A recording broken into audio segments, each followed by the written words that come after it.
Bonjour, bienvenue à cette nouvelle session du webinaire sur l'éducation thérapeutique dans l'autisme.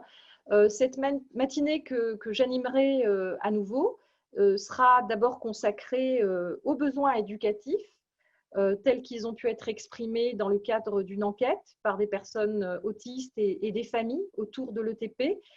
Cette enquête, vous le verrez, donne des pistes intéressantes d'adaptation des programmes d'éducation thérapeutique, comme cela sera rediscuté ensuite au cours d'une table ronde que j'aurai l'honneur d'animer et qui réunira à la fois des professionnels, des spécialistes de l'éducation thérapeutique et des personnes autistes ou des familles.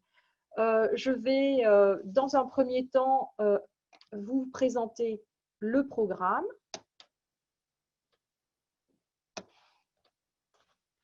Après quelques petites manipulations un peu laborieuses. Voilà, donc l'animation par moi-même. La modération sera assurée par Céline Alcaraz et Cécile Ratas, mes deux amies et comparses, comme hier. Je vous rappelle que les étapes du travail qui ont été commentées depuis lundi ont concerné la revue de la littérature scientifique internationale faite par Maxime Morsa, un état des lieux de l'offre d'ETP dans le TSA, proposé par Xavier de la Tribonnière. Et aujourd'hui, nous allons nous consacrer aux résultats de l'enquête nationale sur les besoins des personnes avec un TSA pour aller vers une liste de compétences qui a été co-construite avec des associations et puis l'élaboration de recommandations opérationnelles sur l'application de l'éducation thérapeutique dans l'autisme. Alors, dans un premier temps, comme je l'évoquais tout à l'heure, c'est Cécile Ratas qui va nous parler des besoins éducatifs exprimés par les personnes avec un TSA et leur entourage. Et puis, nous aborderons les préconisations qui ont été faites à l'issue du rapport et les perspectives dans le cadre d'une table ronde qui réunira Fabienne Such, qui est présidente d'Autistes sans frontières 34 et colloque autisme, Natacha Été, qui est membre de Paris, je les présenterai plus en détail tout à l'heure, Patrick Lartiguet, Savoir Patient, Aline Lasserre-Moutet, des hôpitaux universitaires de Genève. Et la conclusion sera assurée par Madame Claire Compagnon, qui a fait l'introduction de ce webinaire lundi et qui est, comme vous le savez, la déléguée interministérielle sur l'autisme et les troubles du neurodéveloppement.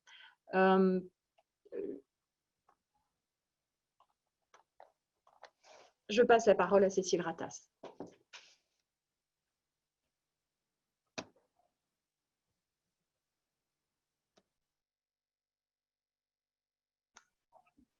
Bonjour à tous. Alors, je mets en route mon diaporama.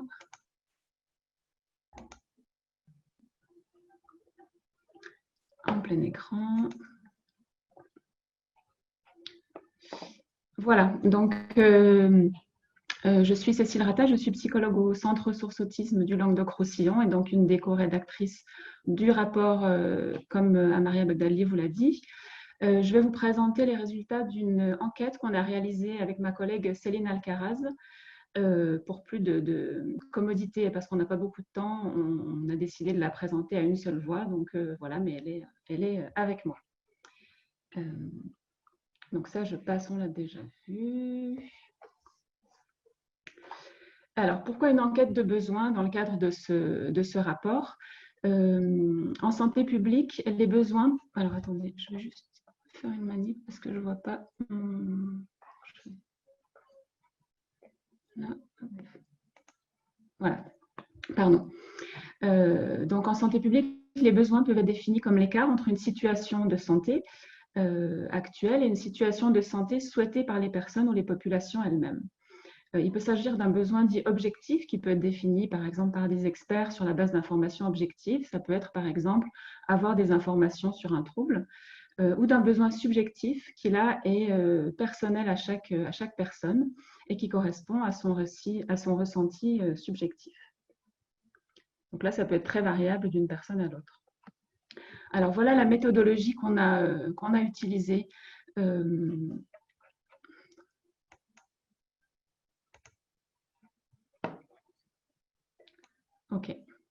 Qu'on a utilisé pour cette enquête.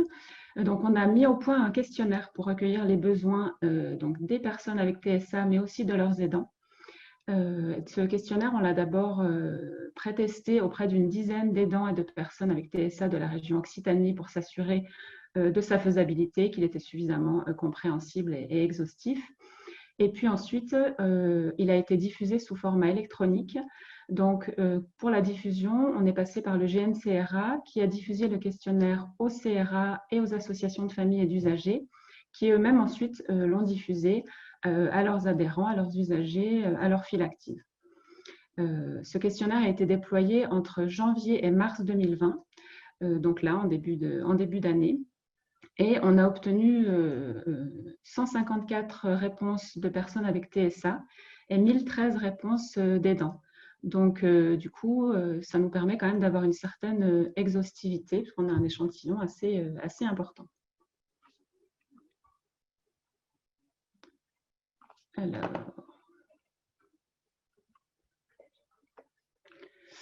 j'essaie de passer, mais j'ai les commentaires qui s'affichent. Pourquoi ça passe pas?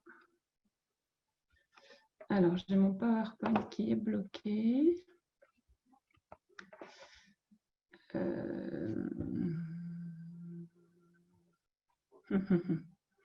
Je ne sais pas pourquoi. J'essaie de passer la diapositive suivante et ça ne passe pas. Cécile, Oui. Ce que je te propose, c'est qu'on gère, nous, depuis notre poste. Ouais, je veux bien. On va faire ça. Donc, désolée pour toi et puis désolée pour tout. Désolée. Ce sont les aléas du direct. Donc, il faut que tu quittes ton plein écran, s'il te plaît, puis on prend la main. Le partage d'écran, il faut que tu quittes le partage d'écran, excuse-moi. Ouais. Voilà, ça c'est fait. Voilà, on va faire ça.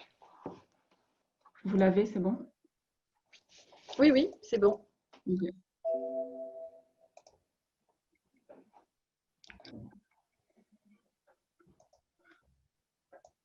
Tu vois la question?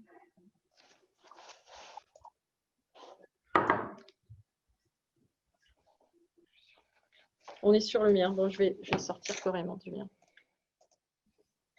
Peut-être que tu peux, sans utiliser le diaporama aussi, si ça prend trop de temps, je pense que c'est possible que tu… Oui, je continue.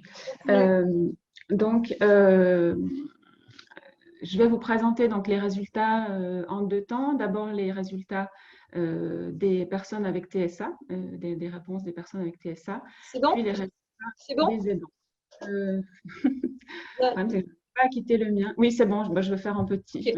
Allez, je fais le service technique. Voilà, on y est. Voilà, tu peux passer la diapositive suivante. Voilà, donc désolée pour ces petits problèmes techniques. Donc, 154 personnes avec TSA ont répondu au questionnaire. Leur âge moyen était de 32 ans. Donc, on voit sur la carte qu'ils étaient répartis dans toutes les régions françaises. On leur a demandé, concernant leur niveau d'information sur le TSA, si celui-ci leur paraissait suffisant. Donc, on voit qu'on a à peu près 20% de personnes qui disent tout à fait suffisant, 43 qui disent plutôt oui, et puis le reste, c'est-à-dire un gros tiers des personnes qui estiment qu'ils ont un niveau d'information sur le TSA qui est plutôt insuffisant ou insuffisant. Les sources d'information, vous les avez sur la diapositive. C'est principalement Internet, mais après un ensemble d'autres sources d'information également. Et ce qui est important, c'est que près de la totalité des personnes, 94%, déclarent qu'elles n'ont jamais participé à un programme de TP ou de psychoéducation. Diapositive suivante. Alors voilà, pour recueillir les besoins, on a utilisé un questionnaire avec un ensemble de questions fermées sur des besoins qu'on avait, nous, prédéfinis en fonction des résultats de l'enquête qui vous a été présentée hier, sur ce qui était déjà proposé en France, mais également de notre expérience à nous, puisqu'on anime des programmes de TP depuis plusieurs années. Et puis, on a laissé un ensemble de questions ouvertes pour que justement les personnes puissent également faire figurer tous les besoins qui leur sont propres ou plus subjectifs. Donc là, je vous ai mis vraiment les besoins principaux qui apparaissent dans l'enquête, qui sont exprimés par plus de 2/3 des personnes avec TSA. Donc, on a en tout premier géré mon anxiété pour 83% des personnes. Donc, c'est quand même déjà un résultat intéressant, puisque ce n'est peut-être pas suffisamment pris en compte dans les accompagnements qu'on peut proposer. Et puis, trouver du soutien psychologique, mieux comprendre mon fonctionnement, avoir un accompagnement ou une aide à l'emploi, avoir une aide dans les démarches administratives, pouvoir échanger avec d'autres personnes avec TSA également, pouvoir mieux gérer les relations sociales, pouvoir m'aider à m'organiser au quotidien et dans les tâches du quotidien. Voilà, diapositive suivante. Après, il y a d'autres besoins ou thématiques qui sont apparus, qui sont la question des loisirs, des relations avec les membres, comment gérer les relations avec les membres de ma famille, des habiletés sociales, des outils pour m'organiser au quotidien, sortir de l'isolement, c'est également quelque chose qui est apparu, une meilleure connaissance de soi également, c'est un point important, l'aide pour gérer une maladie somatique, la question des droits et des discriminations, le job coaching, un meilleur accès au diagnostic. Voilà, donc on voit qu'on a beaucoup de besoins qui sont apparus dans cette enquête. Suivante. Alors, on leur a demandé ensuite quel était leur intérêt pour participer à un programme de TP. Donc, on a 78% des personnes, presque 80% des personnes qui sont intéressées pour participer à un programme de TP sur le TSA. Donc, ça c'est également un résultat important. Les freins à la participation sont le fait d'avoir déjà bénéficié de formation pour certains, l'âge, en disant qu'en fonction de l'âge, les besoins sont peut-être plus les mêmes. Et puis, des difficultés liées au déplacement ou à l'éloignement géographique. C'est pas forcément évident de se déplacer pour se rendre dans un lieu ou dans une ville voisine. Concernant les modalités organisationnelles, les répondants sont intéressés par des rencontres en présentiel pour la plupart d'entre eux, mais également pour une partie par des échanges à distance via le numérique pour 42%. Et puis, on leur a également demandé quelles étaient les modalités d'organisation qui leur paraissaient le plus faisable pour elles. Et donc, en gros, c'était 2 heures par séance, une fois par semaine ou une fois par mois. Donc, ça nous donne également des indications pour organiser et proposer des programmes de TP. Suivante. Alors, je vous présente maintenant les résultats de l'enquête auprès des aidants. Donc, on avait 1013 personnes. Diapositive suivante. L'âge moyen était de 46 ans. La plupart, c'est des parents. Et la plupart des parents, c'est des mères pour 81%. Et puis sinon, on avait également d'autres membres de la famille qui ont pu répondre ou des tuteurs, curateurs. On voit que là aussi, la répartition se fait dans toute la France. Et puis, leurs proches avec un TSA étaient pour près de 50% un enfant de moins de 12 ans, pour 22% un adolescent et pour 28% un adulte. À noter que la majorité de leurs proches sont suivis par une équipe spécialisée, 71%. Suivante. Là, pour les aidants, les 2/3 des répondants estiment avoir reçu suffisamment d'informations concernant le TSA. Donc, 1/3 estime n'en avoir pas suffisamment assez. Les sources d'informations, c'est également principalement par Internet. Et ensuite, vous avez les autres sources d'informations sur la diapositive. Et puis, les proches notent que l'impact du TSA sur leur qualité de vie au niveau familial, social, professionnel, au niveau de leur santé est très important, puisqu'on est dans des chiffres autour de 90%. Voilà, suivante. Alors, les besoins exprimés par plus de 2/3 des aidants, donc pareil, on avait des questions ouvertes et des questions fermées pour recueillir les besoins. Donc, c'est de mieux comprendre le fonctionnement du TSA. Je n'arrive plus à les lire, mais vous les voyez, j'imagine. Donc voilà, on avait un ensemble de besoins. Rencontrer d'autres familles, pouvoir gérer les troubles du comportement, pouvoir avoir des outils également pour structurer le quotidien. Voilà, en gros, trouver du soutien psychologique aussi, c'est quelque chose qui apparaissait également fréquemment. Voilà, suivante. Donc, les autres besoins qui sont apparus dans les questions ouvertes sont tout ce qui concerne des aides pour la scolarisation, mieux connaître, mieux comprendre les processus, les dispositifs de scolarisation. Gérer les relations au sein de la fratrie également, c'est un point important. La question de l'adolescence, du passage à l'âge adulte, de l'orientation et de l'insertion professionnelle, de la sexualité, de la vie affective, des loisirs et vacances, des écrans, la douleur, les comorbidités également, les droits et l'inclusion sociale, la connaissance de la recherche, des informations sur d'autres prises en charge, y compris celles qui ne sont pas recommandées, Le soutien à la vie de famille ou de couple des aidants, c'est un point important également. Les aides financières, le besoin de répit, la formation des professionnels, la sensibilisation du grand public au TSA. Donc, on voit là qu'on a beaucoup de besoins et dont certains vont bien au-delà du champ de l'ETP, mais qu'il faudra qu'on prenne en compte également. Suivante. Alors, 86% des répondants sont intéressés pour participer à un programme d'ETP sur le TSA. Donc là aussi, on a un fort intérêt pour l'ETP. Les freins à la participation sont le manque de disponibilité ou des difficultés liées à la garde des enfants. C'est vraiment pas, ça on le voit nous régulièrement, c'est pas évident de pouvoir se libérer pour participer à ce type de programme quand on a des enfants ou des jeunes enfants à la maison.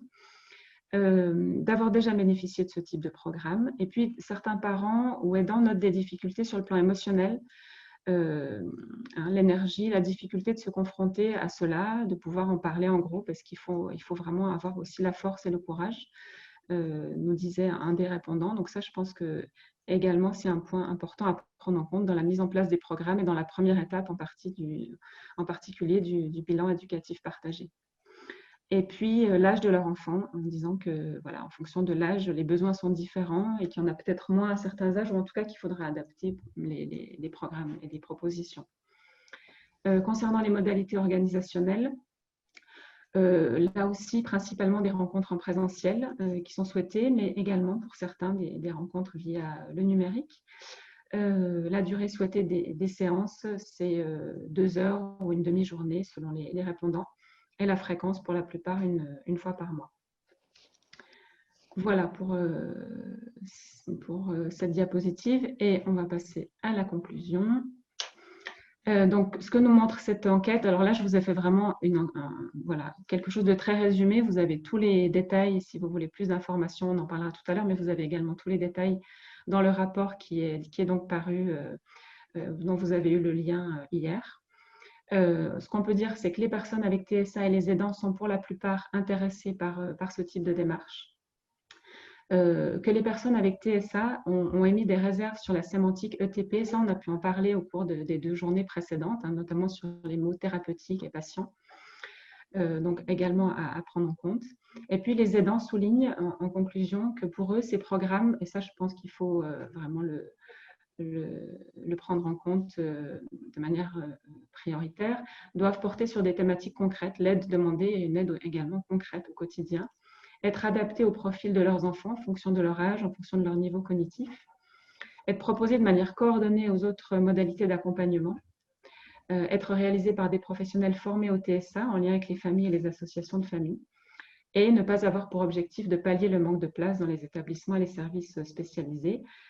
Plusieurs répondants nous ont dit le TP c'est très bien, mais attention, il y a d'autres besoins, il y a aussi des besoins de place qui sont très importants pour nos enfants et nos adolescents et nos adultes. Voilà, je vous remercie de votre attention. Merci.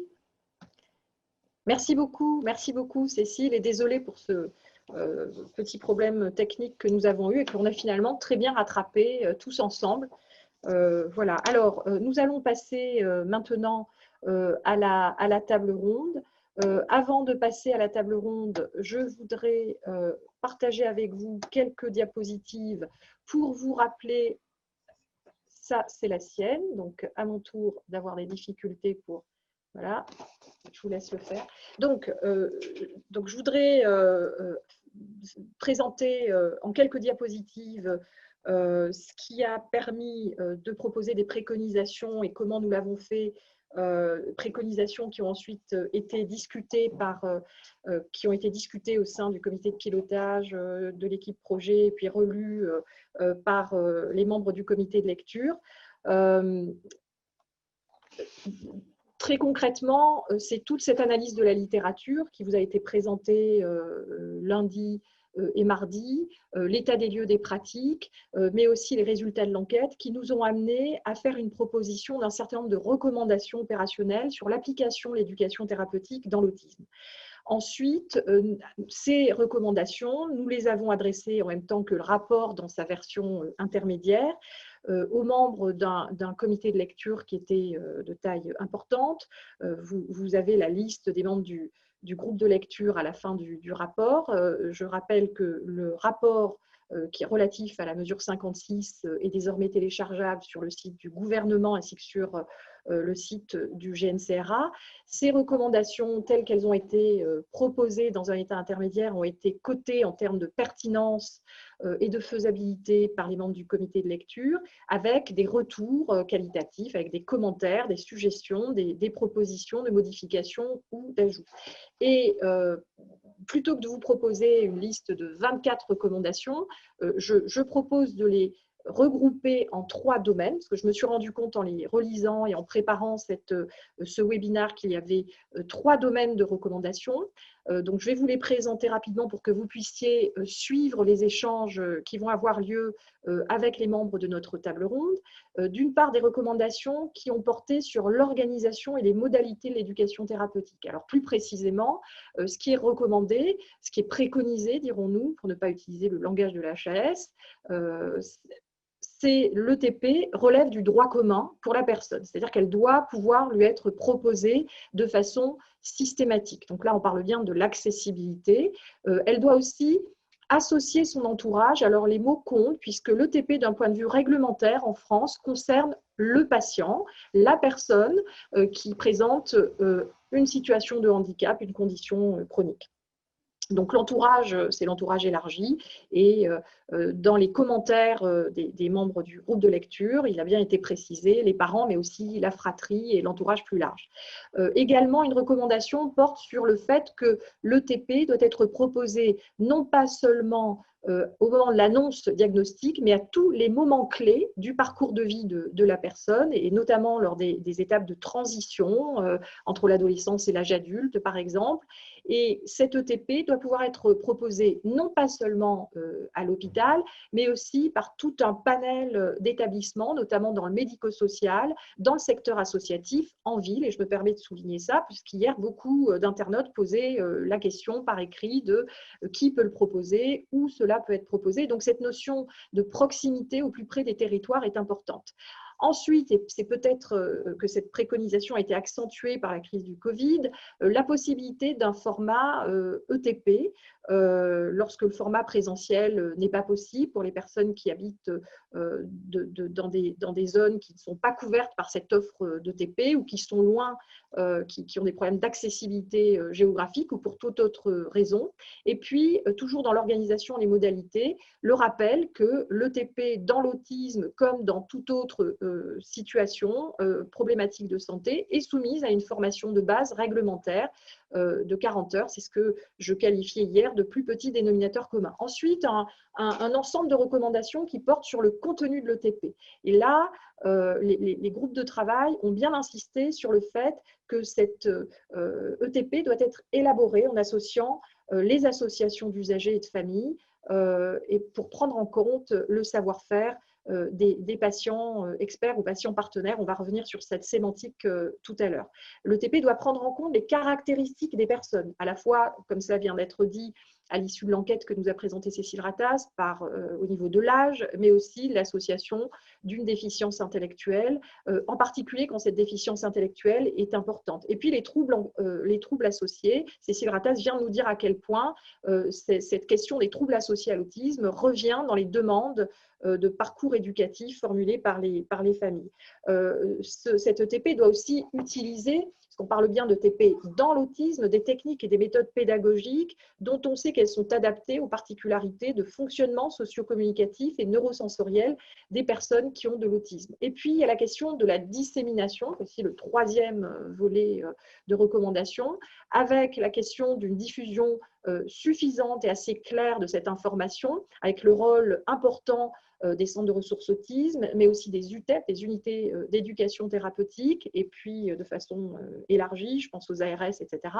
La formation des étudiants en santé, pour que dans leur parcours de formation en santé, ils aient bien en tête que l'éducation thérapeutique, et puis de façon plus large, la psychoéducation pour le volet psychologique, et puis la guidance est un outil de leur boîte à outils pour les accompagnements qu'ils auront à proposer en tant que professionnels de santé. Et puis, une recommandation qui est intéressante et qui insiste sur la nécessité de former non pas une personne seulement au sein d'une équipe, mais l'ensemble de l'équipe pour favoriser la culture d'équipe à l'ETP, à l'accompagnement, à la guidance. Voilà. Et puis, le développement de la recherche. Donc, hier, il nous a été dit par Xavier de la Tribonnière et puis avant-hier par Maxime Morsa qu'il y avait des données probantes mais insuffisantes. Donc, il faut développer la recherche pour mieux connaître son efficacité, son impact, notamment sur la qualité de vie, mais aussi sur les modifications du fonctionnement des personnes, sur leur sentiment de pouvoir faire des choix, sur l'autodétermination. Et puis, une réflexion. Alors ça, c'est un point particulièrement important, puisque je vous disais tout à l'heure que l'éducation thérapeutique est destinée réglementairement, elle est financée lorsqu'elle concerne la personne, mais pas pour ses aidants. Et donc, il y a une réflexion qui devra se tenir, qui devra débuter, elle a certainement débuté, sur les canaux de financement de l'ETP lorsqu'elle doit concerner les aidants de personnes qui ont de l'autisme. Je pense en particulier aux enfants très jeunes chez qui on vient de diagnostiquer de l'autisme et qui peuvent quand même à 2 ans, 3 ans difficilement participer à de l'éducation thérapeutique. Il y a de la guidance, mais l'éducation thérapeutique semble peu appropriée à cet âge-là. De la même façon pour les personnes qui ont une déficience intellectuelle très importante qui va les limiter, même s'il faut maintenir une réflexion sur les adaptations, qui va les limiter dans leur participation à l'ETP.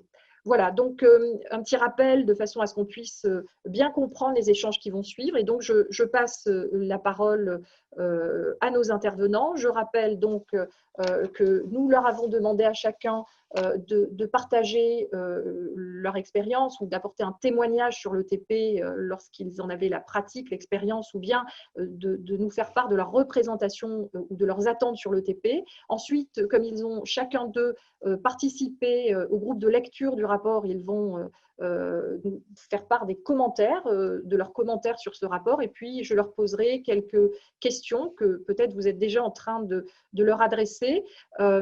Pour commencer, notre première intervenante est Madame Suche, Fabienne Suche, avec qui j'ai le plaisir de collaborer dans le cadre du Centre de ressources autisme et du Centre d'excellence sur l'autisme à Montpellier. Madame Suche est présidente d'Autisme sans frontières 34 et de Colloque Autisme. Madame Suche, je vous passe la parole et je vous remercie. Bonjour, merci. Peut-être supprimer le partage d'écran, Madame Dr Bagdadi. Voilà. Vous m'entendez? Je suis très heureuse à la fois d'avoir participé au comité de lecture de cette mesure 56 et de participer à ce webinaire.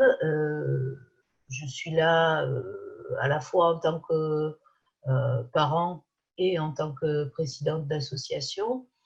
Et voilà, donc porter témoignage de ma connaissance de l'ETP.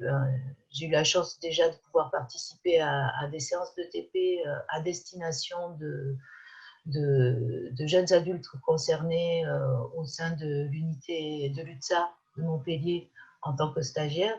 Et ça m'a beaucoup apporté aussi sur ma réflexion sur l'intérêt de cette pratique. Et puis porter témoignage du besoin en tant que parent, puisque je suis moi-même maman d'un jeune homme qui a 26 ans, qui a un retard cognitif important et de grandes difficultés d'accès à la communication expressif, mais aussi réceptif. Donc, peut-être rebondir sur ce que soulignait le professeur Bagdadi en dernier point de sa dernière image PowerPoint, c'est la possibilité d'accéder en tant que parent d'enfants très jeunes ou de personnes autistes avec troubles cognitifs, déficience intellectuelle ou troubles de communication majeurs, en tant que parent, pour pouvoir accéder à cette ETP, pour pouvoir accompagner à l'accès de cette ETP, hein, c'est-à-dire mieux connaître son fonctionnement auprès des personnes qui n'ont pas accès directement à l'ETP. Voilà, et puis peut-être porter témoignage en tant que présidente d'association, puisqu'on anime des groupes d'aidants et des groupes un café Asperger, un petit groupe de jeunes adultes là sur la région de Montpellier, de peut-être pouvoir porter témoignage de leurs besoins, et tant côté aidant que côté adulte, puisque là on est vraiment très sollicité. Voilà. Merci, merci Madame Su. Juste une question par rapport au rapport, le rapport de la mesure 56. Est-ce que vous avez un commentaire à faire? Est-ce que vous voulez en souligner un des aspects qui vous a marqué, intéressé, que vous voudriez partager avec nous tous aujourd'hui? C'est quand même 130 pages de rapport, donc il y a beaucoup de choses à discuter. Moi, j'ai été particulièrement impressionnée, bien que je connaisse la qualité des équipes qui ont mené ce travail, par justement la qualité du travail qui a été réalisé, sur sa diffusion, sur la diffusion de l'enquête, qui était quand même particulièrement réussie, même si j'ai vu qu'il y avait une des personnes qui nous suivait qui se sentait interpellée par la différence entre la réponse des aidants et la réponse des personnes concernées. Je pense qu'il faut relativiser sur la capacité à diffuser auprès des personnes concernées, et ça c'est un des points majeurs. Et puis sur leur capacité à répondre, c'est-à-dire à se sentir légitime à répondre. Bien souvent, je pense que c'est un frein majeur dans cette enquête. Je pense que dans toute enquête auprès de personnes concernées, c'est se sentir légitime à répondre. Voilà. Et après, ben, sur le rapport en lui-même, moi je trouve que c'est intéressant d'avoir pointé ces programmes, d'avoir écouté peut-être nous, dans l'enquête, que les réflexions du comité quant au contenu des programmes qui sont élaborés, voilà, tout en relativisant, hein, c'est-à-dire que je pense que, et ça je pense que je me rappelle plus si c'est dans le rapport, mais je pense que chaque groupe d'ETP va adapter le programme aux besoins des personnes qui sont concernées. Tant dans le contenu, il y aura peut-être des points où on va insister davantage, des points où on va passer plus vite parce que les personnes ne se sentent pas particulièrement en attente d'éducation sur ce sujet. Et voilà, et je pense, par contre, moi j'ai beaucoup de questions personnelles quant à la formation des personnels associatifs et médico-sociaux à l'ETP, et l'accès de la formation de ces personnes à la formation de base pour dispenser l'ETP, justement pour une meilleure diffusion dans le territoire et un accès plus large. Très bien. Peut-être juste une dernière question avant de passer la parole à Natacha Été. Donc, j'ai rappelé tout à l'heure, je sais que vous êtes très sensible à cet aspect-là, le fait que pour l'instant, il n'y a pas de canaux de financement pour l'ETP, pour les aidants, pour les parents. Est-ce que vous pensez que c'est important de consacrer des programmes spécifiques, des programmes ou de l'ETP spécifiques pour les parents? Ah oui, ça c'est vraiment, je ne sais pas si j'ai besoin de m'étendre sur ce sujet, mais c'est évident. Au quotidien, on est sollicité par les familles pour avoir accès à des formations, pour pouvoir adapter l'aménagement de la maison, adapter leur niveau de communication. Mais je pense c'est vrai que vous insistiez sur l'accès à cette ETP aux différentes étapes de la vie. Là, à l'heure actuelle, nous, on propose un accompagnement par rapport à la vie affective de nos jeunes adultes, qu'on a diffusé auprès des professionnels qui interviennent auprès de personnes déficitaires et auprès des parents. Voilà, et c'est des choses qui sont financées par l'association, c'est très difficile à mettre en œuvre et c'est coûteux. Et je pense que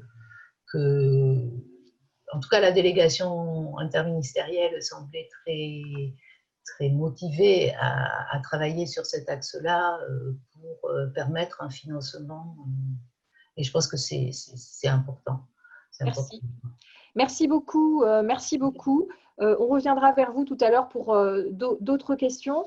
Je passe la parole avec grand plaisir à Natacha Été, qui m'a autorisée à indiquer qu'elle avait été diagnostiquée comme personne autiste. Elle est impliquée dans plusieurs associations en tant que bénévole. Je cite les associations Asperger Lorraine, le groupe d'action autisme au féminin et l'association Paris.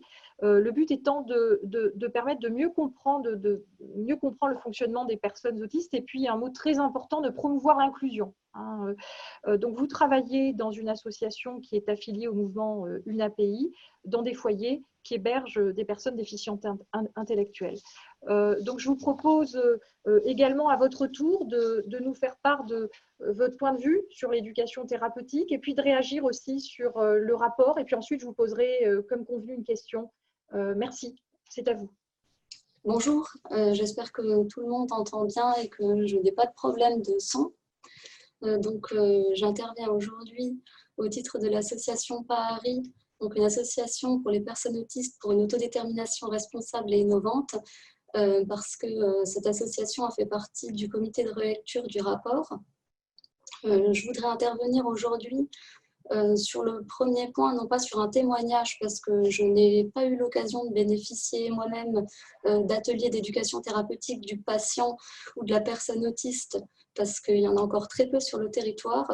Néanmoins, il me semblait intéressant de développer en quoi ce type de service pouvait être intéressant et utile pour les personnes autistes, notamment pour les adultes autistes, qui ont des parcours parfois un petit peu compliqués, avec des diagnostics tardifs aux alentours de la trentaine, voire encore bien plus tard, à des âges où certaines difficultés liées à l'autisme ont pu s'atténuer à force d'apprentissage et d'échecs et de corrections personnelles, mais aussi d'autres difficultés qui ont pu au contraire s'aggraver avec le temps, faute de diagnostic et faute de prise en charge. Alors, il est certain que dans un premier temps, l'obtention du diagnostic, ça va vraiment permettre de savoir en tout cas où chercher sur ses difficultés et sur ses propres problématiques en tant que personne autiste. Mais néanmoins, c'est souvent pas suffisant parce qu'on se rend compte que après l'étape du diagnostic, il y a parfois peu de services à destination des adultes autistes. Alors malheureusement, il y en a déjà pas assez et ils ne sont parfois pas toujours adaptés pour les enfants. Mais quand on en vient à la question du secteur adulte, on se rend compte qu'il y en a vraiment très très peu, avec une inégalité sur les territoires par rapport à la formation et au nombre de professionnels, aussi bien dans les CMP qu'en libéral, qui sont formés à l'autisme et au regard de l'application des recommandations, des bonnes pratiques. Donc c'est parfois difficile, une fois qu'on vient d'obtenir son diagnostic, on se retrouve là avec ces difficultés sans avoir forcément toujours de solution et de suite. Et c'est en ce sens que les ateliers d'OTP, même s'il était très important de rappeler que ça ne va pas remplacer d'autres services, ça ne va pas remplacer les besoins pour les personnes qui ont besoin d'un suivi psychologique plus important ou qui ont besoin de certains spécialistes, orthophonistes ou autres, mais néanmoins, ça me semble être une première étape importante à proposer aux personnes autistes, en tout cas aux adultes autistes, pour l'après-diagnostic, pour commencer justement à travailler sur les difficultés qu'on peut rencontrer.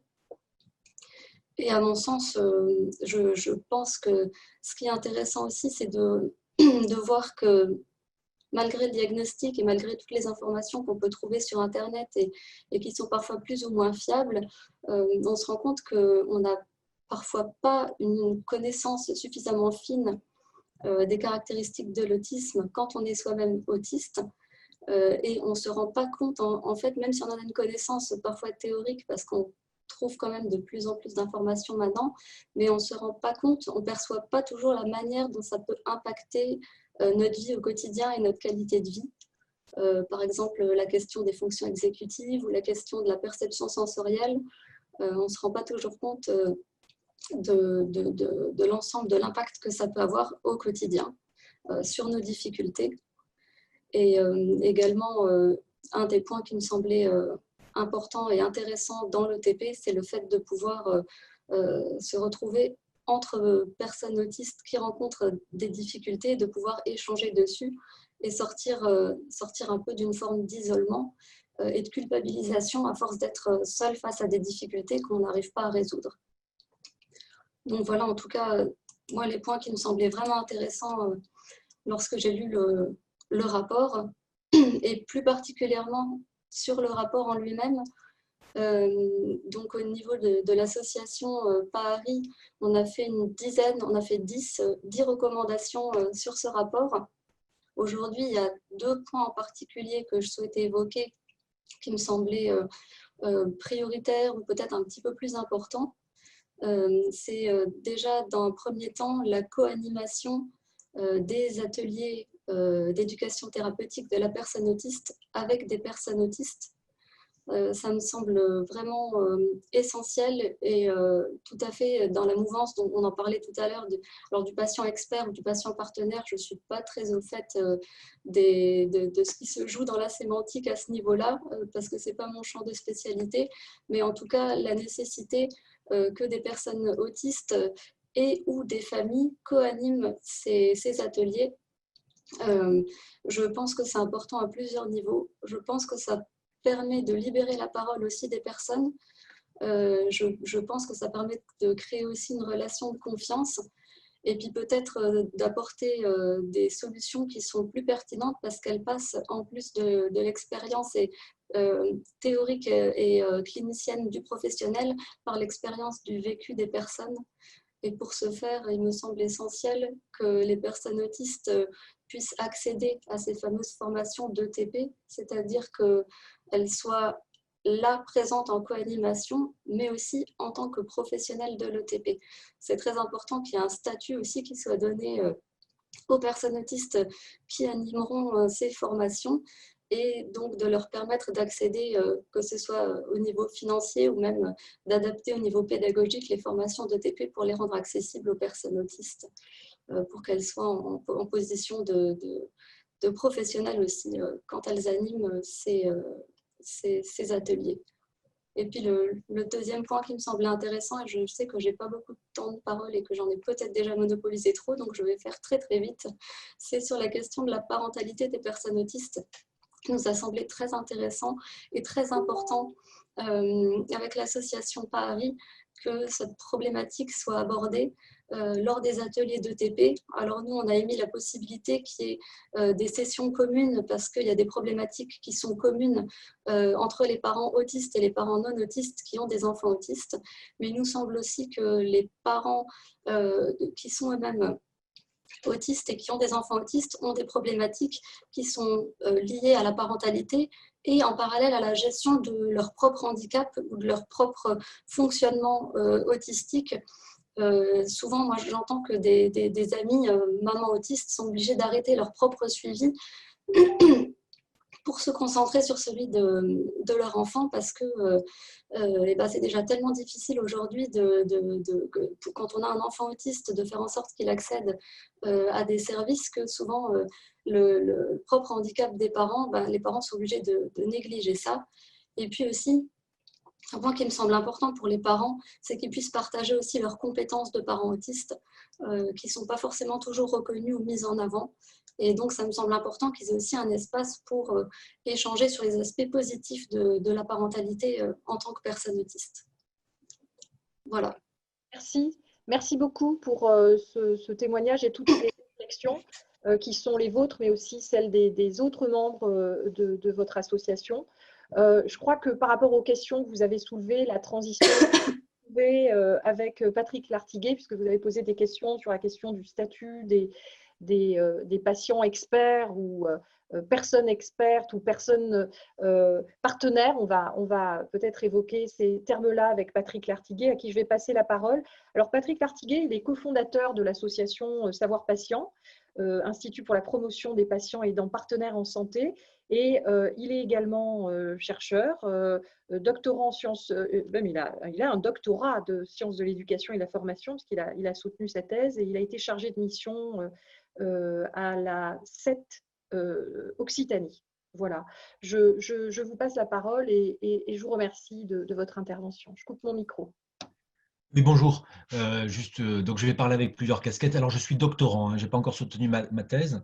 Donc, effectivement, je fais un doctorat sur les patients partenaires et sur le partenariat en santé.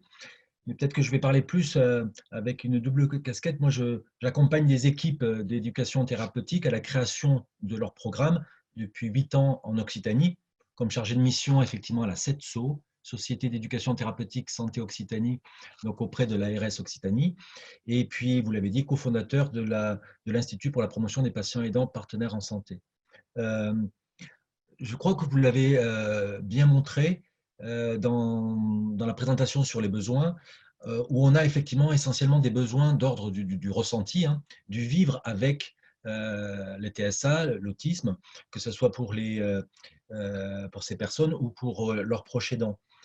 Et toute la pertinence d'une éducation thérapeutique, c'est d'être bien centré non pas sur des objectifs de soins, mais sur les besoins des personnes qui vivent avec. On appelle ça des compétences psychosociales. Hein. Et ça veut dire que toute la pertinence d'un programme, et je trouve ce qui a bien révélé le rapport et l'expérimentation, moi je soulignerai, hein, pour avoir travaillé sur d'autres rapports, sur d'autres pathologies, c'est que ce rapport s'est vraiment centré sur ces besoins et les référentiels de compétences qui ont pu être exprimés collent véritablement à ces besoins et qui sont essentiellement des besoins du vivre avec. Ça, c'est important. Comme le disait Madame Été, c'est ce vivre avec l'autisme et les troubles du spectre autistique. Seules les personnes qui ont cette expérience-là peuvent la travailler avec les professionnels de santé. C'est pour ça que je parle de partenariat et on parle de patients ou proches aidants partenaires plutôt que d'experts. Parce que les patients experts, c'est un terme qui, quand on regarde un petit peu la littérature, hein, veut dire beaucoup de choses et crispe un petit peu la relation, on va dire, entre le professionnel et puis la personne qui vit avec la pathologie ou le TSA. Donc, dire partenaire, ça veut dire qu'on va travailler ensemble, que ce soit le professionnel de santé ou la personne qui vit avec la pathologie ou le proche aidant, on va travailler ensemble pour améliorer les choses. C'est ce que sous-entend la notion de partenaire. Alors que la notion d'expertise, c'est on parle d'expert à expert. Donc, ce qui peut créer des logiques peut-être de tension. Donc, c'est pour ça qu'effectivement, on préfère parler de patients ou de proches aidants partenaires. Et autre chose qui est importante, et Madame Été l'a dit, il y a toute légitimité, et le rapport le dit hein, d'ailleurs, hein, dans ses recommandations, il y a toute légitimité pour une personne qui vit avec TSA ou un proche aidant à co-construire, co-animer ou co-évaluer un programme d'éducation thérapeutique. C'est quelque chose qui se fait de plus en plus. Ça requiert effectivement des formations. Certaines formations sont désormais ouvertes aux personnes qui vivent avec la pathologie ou aux proches aidants.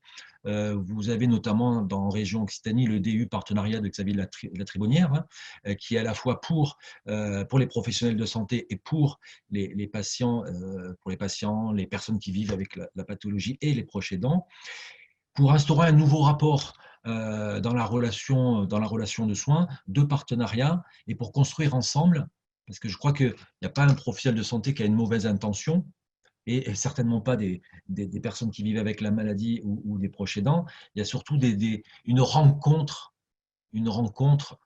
qui doit avoir lieu pour faire en sorte d'améliorer les choses. Et je trouve que ce rapport le souligne. Je parle encore de la notion de partenariat. Et effectivement, moi j'encourage, et je sais qu'il y a certaines personnes qui sont à l'écoute, qui sont peut-être en train de se dire mais pourquoi pas créer un programme de TP sur les bases des recommandations qui ont été faites. Moi j'encourage ces équipes à s'adjoindre des compétences, parce qu'on peut parler de compétences de la personne qui vit avec l'autisme ou d'un proche aidant, hein, d'un parent qui depuis X années vit au quotidien les problématiques. Et quand on voit les besoins qui ont été exprimés par l'enquête, hein, on voit bien que là, il y a tout à y gagner, à être au plus près des besoins exprimés par les personnes.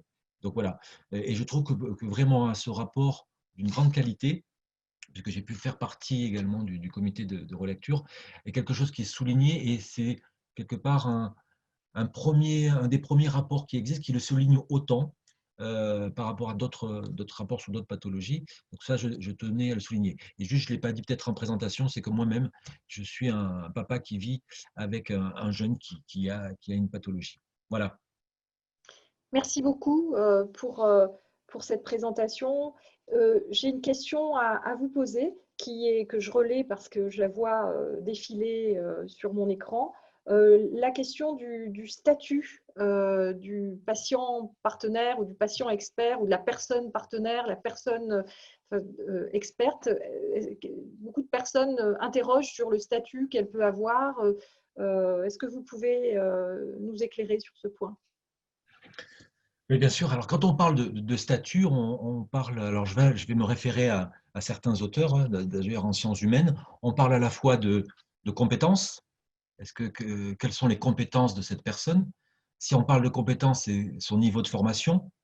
Ensuite, quelle est la reconnaissance sociale que peut avoir cette personne? C'est-à-dire ce patient partenaire ou cette personne qui vit avec la TSA partenaire ou le proche aidant partenaire, comment il peut être reconnu dans le système de santé? Et on parle également de rétribution. Et ça, c'est quelque chose d'important. Donc, quand on parle de statut, on parle de tout ça.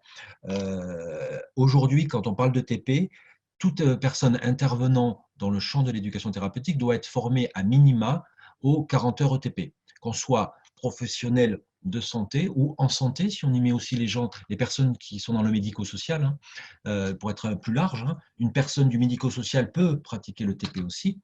Et si un parent ou une personne vivant avec le TSA veut être intervenant, il doit, et ça c'est la loi c'est inscrit dans la loi, il doit avoir la formation en ETP. Donc aujourd'hui, ces formations sont ouvertes aux personnes et aux proches aidants. Sur le site de l'ARS Occitanie, vous avez la liste de toutes les formations qui existent, avec à chaque fois, est-ce qu'ils incluent ou pas les proches aidants et les personnes. Donc ça, c'est une chose. Vous avez le DU partenariat, on en a parlé. Moi-même, j'ai fait le master éducation thérapeutique à Bobigny. Aujourd'hui, je fais un doctorat. Donc effectivement, il y a tout cet aspect formation et compétences qui est en train d'être développé. En termes plus de reconnaissance sociale, à la fin du mois, la HAS va sortir le guide de recommandation de la personne, alors du patient ou de la personne vivant avec la pathologie. Donc le guide de recommandation de la personne dans le système de santé. Et donc prévoit un certain nombre de choses. Donc ce guide de recommandation va sortir le 24 septembre. Voilà, et donc présuppose cette notion de statut. Et en termes de rétribution, je sais qu'aujourd'hui, des équipes de TP financent la participation des personnes, des proches aidants, dans les programmes d'éducation thérapeutique au même titre que les professionnels du soin. Alors, ce n'est pas quelque chose, on va dire, encore de global, mais en tout cas, le sens de l'histoire fera qu'effectivement, on va commencer à parler de professionnalisation, mais au bon sens du terme, hein, tel que je l'ai défini tout à l'heure. Compétences, formation, reconnaissance sociale, rétribution. On est en train de parler de professionnalisation de cette personne.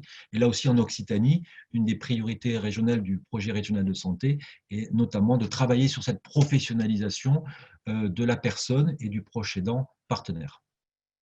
Merci beaucoup pour ces précisions. Elles étaient importantes. Je vais passer immédiatement, avec beaucoup de plaisir, la parole à Aline Lasserre-Moutet, qui est psychopédagogue et qui est responsable du Centre hospitalo-universitaire d'éducation thérapeutique du patient aux hôpitaux universitaires de Genève. Vos activités concernent le pilotage du centre d'éducation thérapeutique, la formation des professionnels de santé à l'ETP. C'est important puisqu'il y a des préconisations, je l'ai rappelé tout à l'heure, qui concernent la dissémination de l'ETP et qui concernent bien sûr la formation, notamment des professionnels de santé, ou pour reprendre le terme que vous avez utilisé, Monsieur Lartiguet, des professionnels en santé, puisque ça ne concerne pas que le sanitaire, et puis l'accompagnement sur le terrain pour la mise en œuvre concrète d'actions et de projets. Je vous passe la parole. Je coupe mon micro. Merci, bonjour. Donc effectivement, je vous parle de Suisse et j'ai énormément de plaisir à avoir rejoint voilà, ce projet. Hein. Je me suis retrouvée à lire effectivement le rapport et puis ensuite à écouter les webinaires de ces 2 derniers jours. Et j'ai beaucoup de plaisir aussi à écouter les 3 intervenants qui viennent de parler parce que au fond, pour moi, ça raconte aussi beaucoup de choses autour de l'évolution de l'éducation thérapeutique du patient. Il se trouve que ça fait 20 ans que je suis enseignante, au fond, hein, dans le diplôme de formation continue ici à l'Université de Genève. Et c'est vrai que les évolutions qui sont signalées dans cette discussion, hein, que ce soit l'implication des patients partenaires, que ce soit la nécessité vraiment de construire une éducation thérapeutique au plus près des besoins des personnes, représentent vraiment l'évolution de ces dernières années de l'ETP. Et je le dis parce que j'ai vu, il y a beaucoup de discussions et de problématiques autour de ce concept d'éducation thérapeutique du patient. Alors, je vais revenir dessus quelques minutes avec mon regard vraiment de spécialiste de la formation d'adultes. Moi, je viens vraiment du champ de la formation d'adultes.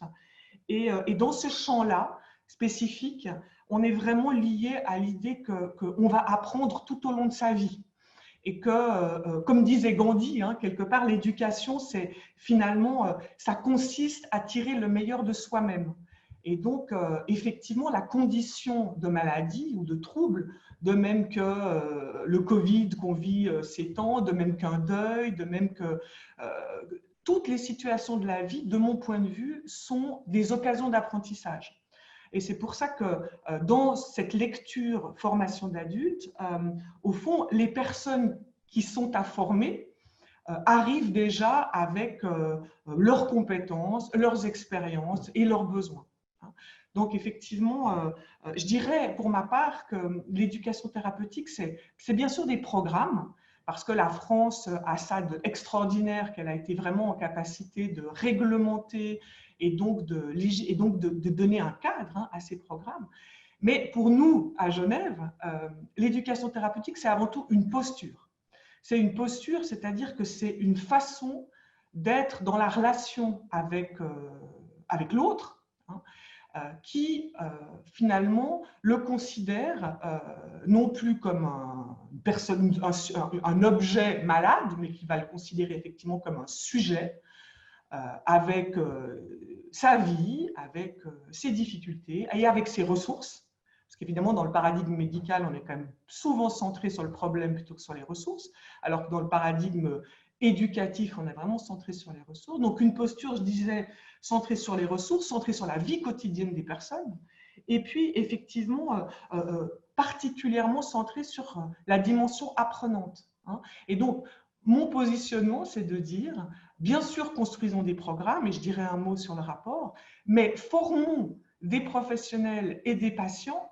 Alors, je sais que dans votre monde du TSA, on ne dira pas patient, et je suis aussi très, très sensible à cette terminologie.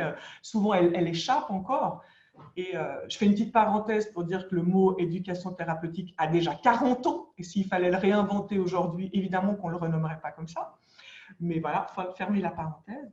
Donc, évidemment, par rapport à ça, voilà, donc nous, on forme vraiment les gens à une posture. Peut-être sur le rapport, je dirais,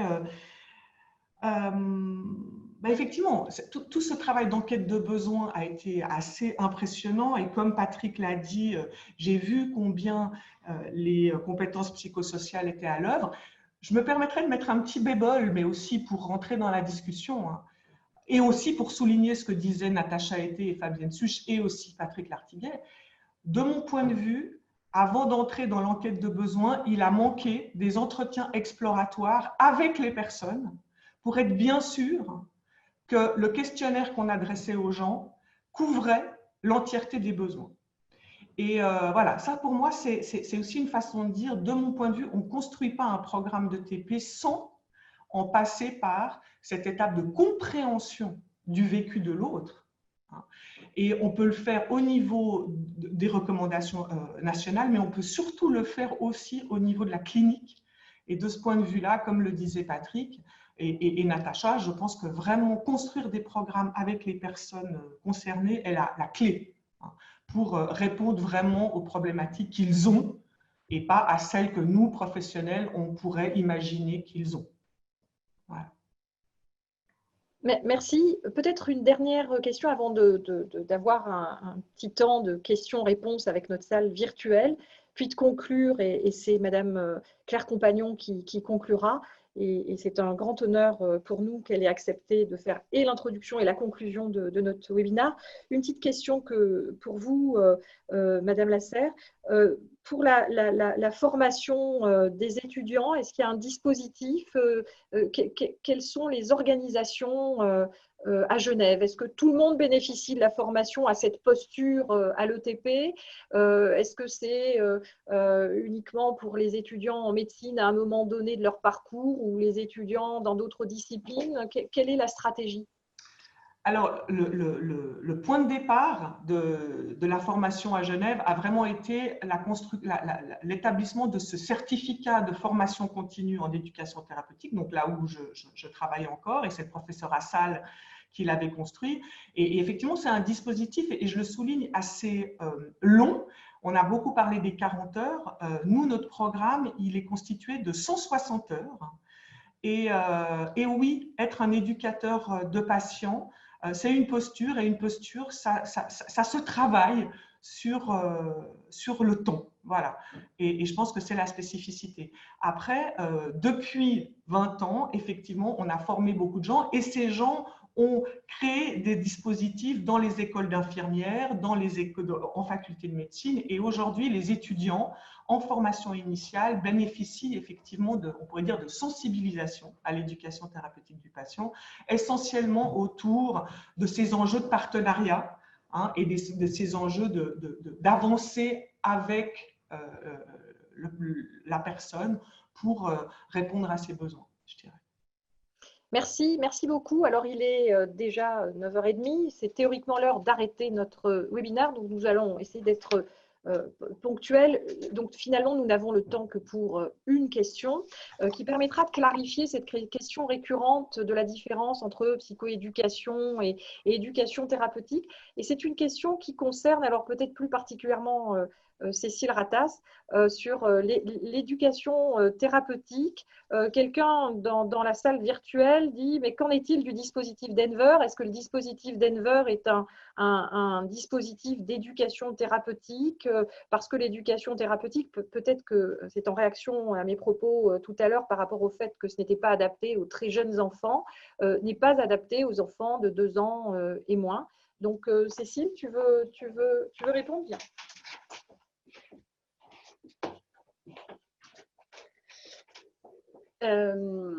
Donc effectivement, il y a eu des éléments de réponse sur le fil de la conversation, mais l'éducation thérapeutique, c'est vraiment effectivement donner les outils à la personne pour pouvoir elle-même gérer son trouble et sa vie quotidienne dans une dimension de renforcer sa capacité d'agir, d'empowerment. Et donc, le Denver, c'est une méthode éducative d'accompagnement du jeune enfant qui peut pas être considérée en tant que telle comme ETP, avec la petite effectivement réserve de la partie, parce qu'il y a une partie effectivement travail de formation et de guidance parentale qui peut effectivement en partie se rapprocher de l'ETP, mais c'est pas, voilà, on va travailler que sur certains aspects et ça peut pas être considéré comme de l'ETP en tant que tel. Je poursuis. Alors, une dernière question et puis ensuite je passerai la parole à Madame Compagnon. Une question qui s'adresse à vous, Patrick Lartiguet. Qui peut faire un DU en tant que père aidant? Vous avez évoqué notamment le DU de Montpellier. Qui peut faire ce type de DU? En tant que père aidant, mais n'importe quelle personne. Hein. Aujourd'hui, ce DU est ouvert donc aux professionnels de santé, aux professionnels en santé, puisque j'inclus aussi les personnes qui sont dans le médico-social, les proches aidants et les personnes ou les patients qui vivent avec la pathologie. Donc ce DU ouvert, il n'y a aucune restriction. Donc il fonctionne sur 1 an. En quelques mots, hein, c'est 2 à 3 jours de cours par mois. Sur donc plusieurs sessions tout au long de l'année. Et donc, c'est effectivement Xavier de la Tribonnière et Alexandra Pelekia qui s'en occupent. Donc voilà, ce DU existe sur Montpellier. Je sais qu'il y en a un qui va ouvrir sur Rennes. Il y a des formations aussi au partenariat qui existent. Donc tout le monde peut intégrer ce type de formation. J'ai vu une question, est-ce qu'il vaut pour les 40 heures? Donc effectivement, le DU partenariat a des cours communs avec le DU ETP qui permet aux personnes qui participent au DU partenariat d'obtenir la certification des 40 heures. Merci. Alors, merci à chacun de vous. Vos interventions, je tiens à le dire, ont été très appréciées. Pendant que vous étiez en train de vous exprimer, je voyais sur l'écran, bravo, merci, c'est très intéressant. Je voudrais aussi préciser à nouveau que le rapport relatif à la mesure 56 est en ligne sur le site du gouvernement, mais aussi sur le site du GNCRA. Les liens seront probablement aussi présents sur les sites de tous les centres de ressources autisme, et nous le ferons aussi sur le site du Centre d'excellence à Montpellier. Je voudrais aussi préciser, puisque la question est régulièrement posée, que toutes les vidéos seront en replay sur le site du GNCRA, donc, et on aura à cœur de régler les petits problèmes techniques que nous avons eus. Donc, lorsque vous regarderez la vidéo en replay, nous limiterons les problèmes d'incidents techniques. Donc, par exemple, pour ceux hier qui ont mentionné que la qualité du son, lorsque Xavier de la Tribonnière s'exprimait, était mauvaise, Xavier de la Tribonnière a déjà refait son PowerPoint en le sonorisant. Donc, vous allez avoir des vidéos de qualité. Et puis, concernant les DU, donc, je propose, puisqu'il y a beaucoup de questions qui sont posées sur les plaquettes des DU, si le GNCRA en était d'accord, qu'on puisse mettre une sorte de boîte à outils. Hier, je précisais que nous mettrions une bibliographie. Alors, elle est dans le rapport, mais on mettra une bibliographie beaucoup plus centrée sur le webinar, ainsi que la liste des DU, notamment ceux que nous avons évoqués. Mais sachez que normalement, dans chaque ARS, il y a une liste des programmes d'éducation thérapeutique, puisque je rappelle que c'est très réglementé, qu'il y a des procédures d'autorisation. Donc, normalement, auprès de chaque ARS, on est en mesure de connaître la liste des programmes qui concernent l'ensemble des problèmes de santé. Alors, j'ai le plaisir de passer maintenant la parole, le plaisir et l'honneur de passer la parole à Madame Claire Compagnon, qui a fait l'introduction de ce webinaire lundi matin. Je la remercie de faire la conclusion de ce webinaire, et puis je voudrais également saluer encore une fois son engagement sur la question d'un accompagnement de qualité des personnes autistes avec leurs aidants, mais aussi des personnes qui ont d'autres troubles du neurodéveloppement. Ça a été précisé hier. Les travaux qui sont menés dans le cadre de l'autisme servent de paradigme d'une certaine manière pour la réflexion, pour améliorer la qualité de la prise en charge sur d'autres situations. Et c'est pour moi l'occasion de rétablir un petit élément de réalité. À Montpellier, nous avons des programmes d'éducation thérapeutique sur l'autisme, mais nous avons aussi des programmes d'éducation thérapeutique sur le TDAH. Il a été dit il y a quelques jours qu'il n'en existait pas. Donc, nous avons des programmes autorisés par l'ARS Occitanie, et on peut mettre la plaquette d'ailleurs sur le site du GNCRA. Madame Compagnon, c'est à vous. Merci, professeur Bagdadi. Merci de souligner l'importance que j'accorde à toutes ces questions-là. Et si je peux le dire ainsi, c'est un peu un fil rouge de ma vie professionnelle et un peu personnelle aussi, pour tout vous dire, de veiller effectivement à la qualité des accompagnements qui sont apporter aux personnes, quelle que soit la nature de la maladie ou du trouble qu'elles peuvent rencontrer. Voilà, donc j'ai pas, et pardonnez-moi, mais on est un peu, la rentrée est toujours un moment particulièrement chargé en termes d'activité. Enfin, c'est presque comme ça tous les jours, mais bon, la rentrée un peu plus particulièrement. Voilà, donc je n'ai pas suivi tous vos travaux. J'ai suivi le premier webinaire et ce matin depuis le début. Voilà, et donc j'ai pu mesurer un certain nombre de choses et il y avait donc quelques points que je tenais à souligner. Je vais le faire de manière non pas décousue, parce que je vais tenter d'organiser un peu ma pensée, mais en tous les cas d'être un peu plus réactif qu'un discours ou des propos très structurés et très officiels. La première des choses, je voudrais dire bien évidemment à Maria Baghdadi, mais aussi à l'ensemble de l'équipe qui l'a entourée pour ses travaux, que je tenais à la remercier à la fois pour son investissement dans cette mission et aussi, et je crois ne pas être la seule à l'avoir dit dans tout ce que j'ai vu advenir comme commentaire ou comme remarque pendant ces 3 journées, la qualité du travail. Voilà, nous manquions et nous manquons dans le champ de l'autisme et plus globalement des TND de travaux de qualité scientifique étayés, intégrant la parole des associations et des personnes, d'être dans cette co-construction qui est forcément un modèle gagnant en termes d'amélioration de la connaissance. Je le dis souvent, ce n'est pas pour rien que nous avons mis comme engagement numéro 1 de la stratégie la question de la science et de l'état des connaissances. Voilà, et donc nous avons à progresser et les travaux que vous venez de mener et dont vous venez de rendre compte dans ce format de webinaire est bien la preuve que nous pouvons intéresser l'ensemble des personnes, des associations, des professionnels à ces sujets dans ce champ de l'autisme et des troubles du neurodéveloppement. Donc merci à nouveau de la qualité du travail réalisé. J'ai vu dans toutes les questions, puisque l'équipe du GNCRA a eu la gentillesse de me recenser toutes les questions qui sont sorties ces 3 derniers jours, de voir qu'il y a beaucoup de questions extrêmement pertinentes. Et donc, là aussi, ça montre l'intérêt de ce type d'exercice et d'une participation large. Et j'ai bien repéré qu'une des questions qui reste pendante, au-delà des distinctions qui peuvent exister dans les différents modèles ou dans les différents outils de l'accompagnement des personnes, c'est la question fondamentale de quelle aide et quel accompagnement pour les familles et pour les parents. C'est un énorme sujet de préoccupation. Voilà, je peux juste vous dire que ce matin, avant de venir ici, j'étais sur cette question-là et de voir de quelle manière nous allons pouvoir conforter la mise en place de programmes de guidance parentale. Je crois que je l'ai dit dans le propos introductif.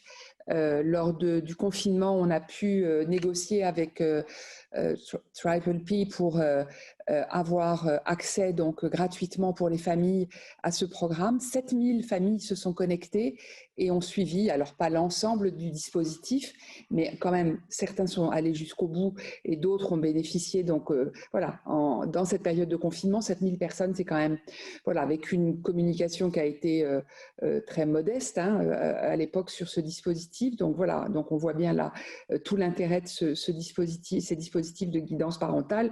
Celui-ci, il ne s'agit pas de faire la promotion de uniquement ce dispositif-là, mais de bien d'autres. Voilà, donc je vois que cette question, elle est majeure. Je ne le découvre pas, vous l'imaginez bien, nous le savons, et nous savons tout le bénéfice de ces travaux et des travaux qui ont été réalisés sur ces questions d'accompagnement des familles, en bénéfice pour l'enfant ou l'adulte ou la famille elle-même, bien évidemment, et la fratrie. Et voilà, donc nous avons là quelque chose à réussir. Voilà, j'ai quelques pistes. Je ne vais pas le dire parce que c'est encore en cours d'arbitrage. Il y a des arbitrages financiers, bien évidemment, parce que ces programmes sont des programmes qui sont coûteux, ce qui n'est pas le problème, c'est juste qu'il faut trouver l'argent. Voilà, donc on est dans cette voie-là et j'espère bientôt pouvoir annoncer des avancées réelles et certaines sur cette question-là.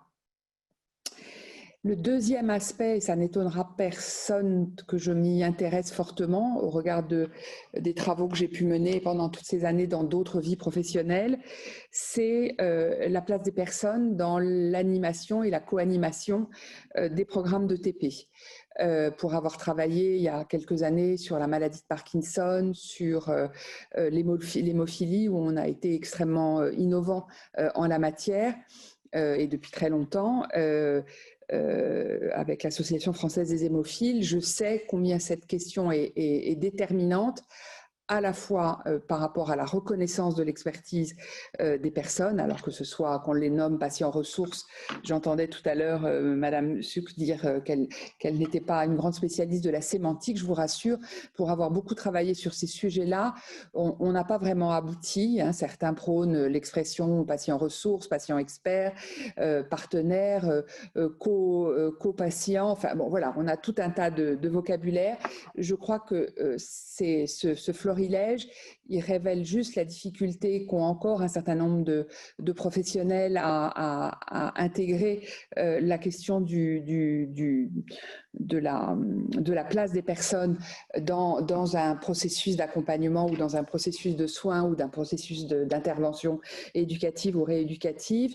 Voilà, je crois que le rapport dépasse très très largement ces questions-là et je les en remercie à nouveau et félicite, et il fait une place très importante. Voilà, donc c'est un sujet sur lequel nous serons déterminés à aboutir, et je crois qu'aujourd'hui le cadrage qui est fait par les autorités, que ce soit la Direction générale de la santé ou les ARS, en fait une condition de la participation dans la co-animation de ces dispositifs des personnes elles-mêmes concernées par le trouble, la maladie dont on s'occupe. Voilà, donc c'est pour moi une évidence et une nécessité. Nous allons veiller effectivement à ce que ce qui est là aussi totalement argumenté dans le rapport et recommandé soit bien évidemment mis en œuvre. L'autre aspect qui me semble extrêmement important, c'est de voir bien évidemment que ces programmes de TP sont avant tout une posture. Je crois que c'est votre intervenant, Madame Lasserre-Moutet, qui le disait tout à l'heure, qu'il ne s'agit pas simplement d'une action, d'un programme, mais bien d'une façon d'être, de savoir-être, de savoir-faire avec les personnes qui sont concernées et qui sont impliquées dans ces programmes d'éducation thérapeutique. Et donc cette posture-là, elle passe bien évidemment par des dispositifs de formation de l'ensemble de ceux qui vont concourir à la mise en place de ces programmes d'éducation thérapeutique.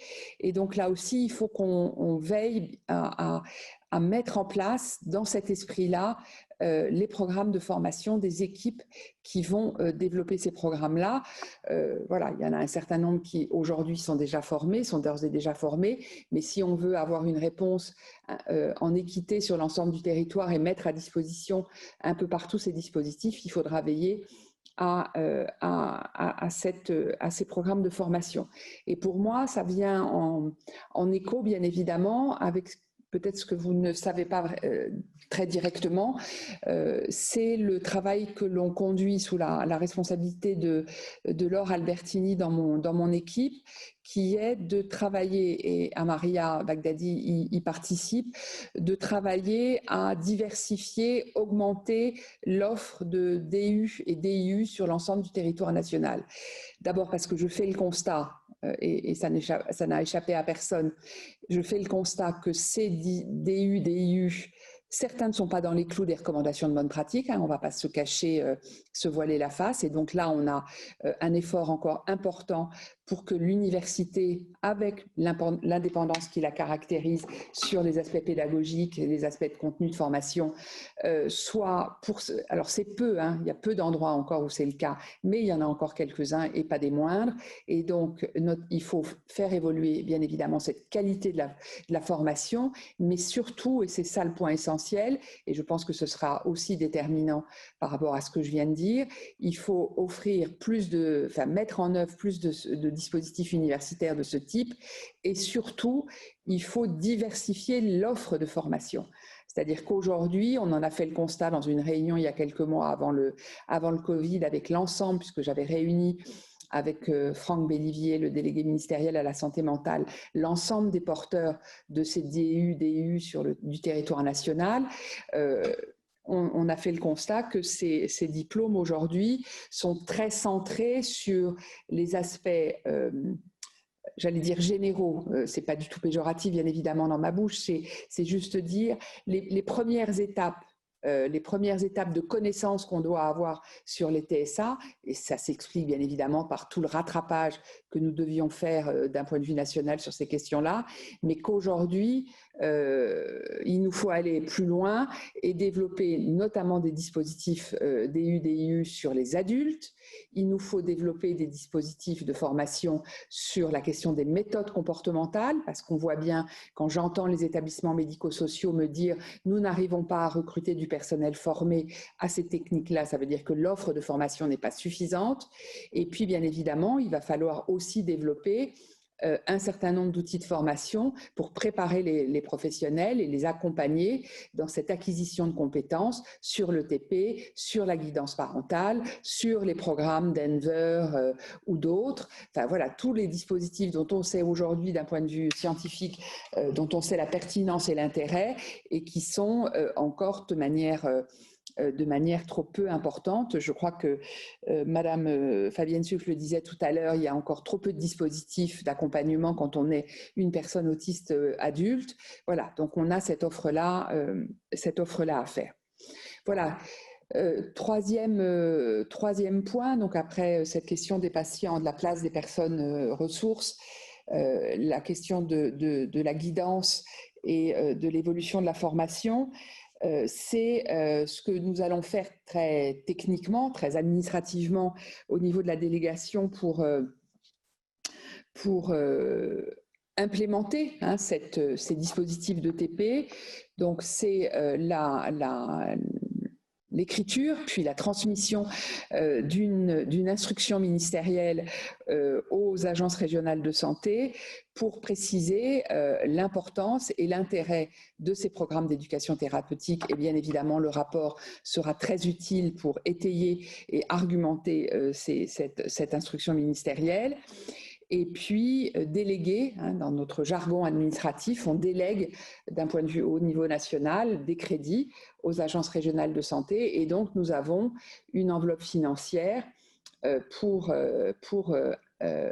développer ces programmes d'éducation thérapeutique. Alors elle est encore modérée, cette enveloppe, mais là aussi, si nécessaire, nous irons chercher des crédits supplémentaires, donc qui permettra aux agences de soutenir les équipes qui vont vouloir développer ce type de programme sur les territoires. Voilà.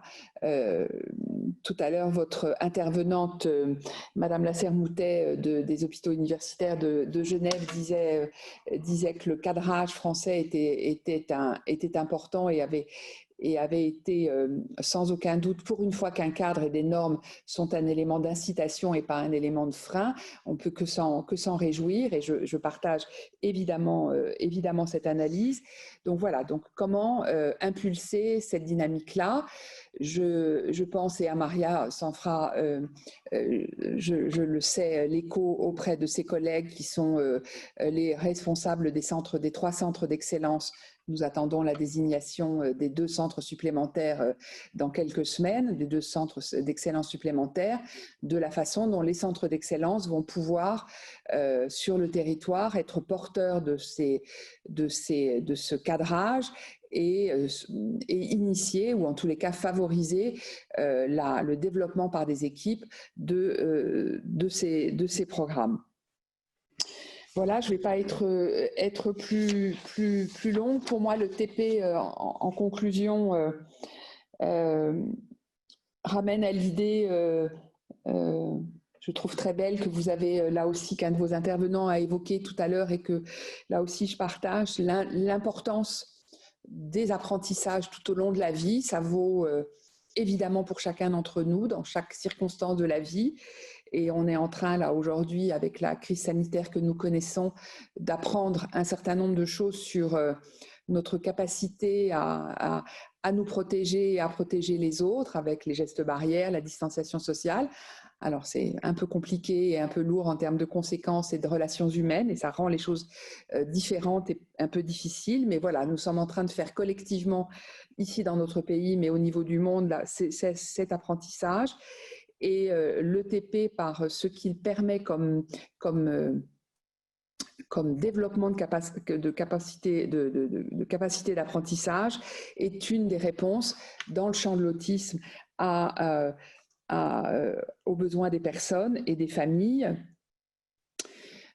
Et s'appuie, et c'est ça qui est à mon avis l'essentiel et qui transforme le rapport entre soignants-soignés, entre personnes atteintes de troubles et équipes éducatives ou équipes soignantes, c'est qu'on s'appuie sur les compétences des personnes. Et voilà, et je trouve que cette idée-là, elle est déterminante pour chacun d'entre nous dans nos parcours de vie, mais elle est déterminante dans le champ de l'autisme et des troubles du neurodéveloppement, où ces enfants ou ces adultes, parce que ces enfants et ces adultes autistes sont aujourd'hui encore trop vus comme des gens n'ayant pas de compétences, et nous qui travaillons très étroitement avec eux, nous savons que c'est tout le contraire. Voilà, donc je tenais absolument à terminer sur cet aspect tellement, qui peut paraître pour certains tellement incongru, voire oui, incongru, voilà, de dire qu'effectivement, quand on est une personne atteinte d'un trouble particulier, quel qu'il soit, on n'en est pas moins une personne avec des compétences. Et c'est tout l'intérêt des programmes d'éducation thérapeutique de s'appuyer sur ces éléments-là. Voilà, merci à tous de ce travail et merci à Maria, je le dis encore à nouveau, d'avoir piloté tout ça. Et je pense que les 3 jours que vous venez de passer montrent bien que ce rapport ne va pas rester dans un bureau ou dans une armoire. Et en tous les cas, je m'y engage. Merci à tous et très très bonne journée. Merci encore, Madame Compagnon. C'était le mot de la fin.